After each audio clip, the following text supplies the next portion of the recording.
Hello everyone. Today I'm going to show you how to change the internal battery in a Mazda 3 key fob.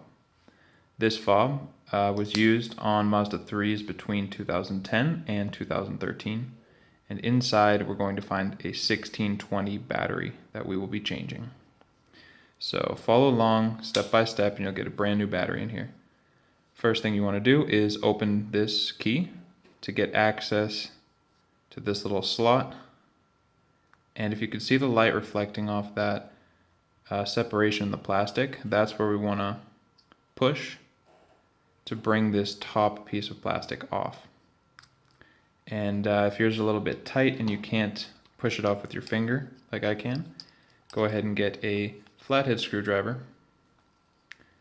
Hold on to this section of the plastic that will not be moving, and go ahead inside that little compartment, find that edge and push. Okay, just enough to make a separation in the bottom. Now use your flathead to wiggle in and twist, just like that. Yeah, that's all it takes. And now we've got these two parts separated. Be careful with the little circuit board in here. Make sure your buttons are in place. Keep that secure and set that aside for now. Here is our 1620 battery. This is in too deep for you to remove it with your fingers, so you're going to need to use a tool. Going to use a precision screwdriver. Just comes from a little set that you can get online. I think it's easiest to use one of these. If you needed to, maybe you could use a pen or something like that. But the method is going to be locating this little arrow here, okay, with the key facing down.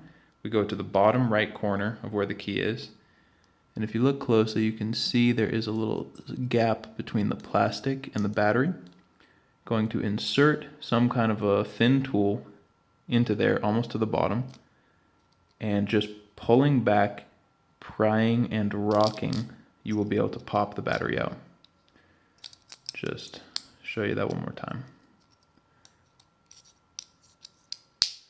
So bottom right corner, push it into the bottom and pull back with a little bit of force, trying to catch the edge of that battery. Here it is, 1620 battery. Get a new one. Make sure the side with the info here, the face of the battery, goes down. And when putting your new battery in, you want to just slide it up first into this area with the metal and push down on the bottom. Okay, so that's just sliding it straight up, face down, and once this part is in its place, little click, and you're good to go, you're done. Make sure, again, the circuit board is in place, line everything up, make sure it's secure, and you are all set. That's all it takes to change the battery in a Mazda 3 key fob. Thank you for watching.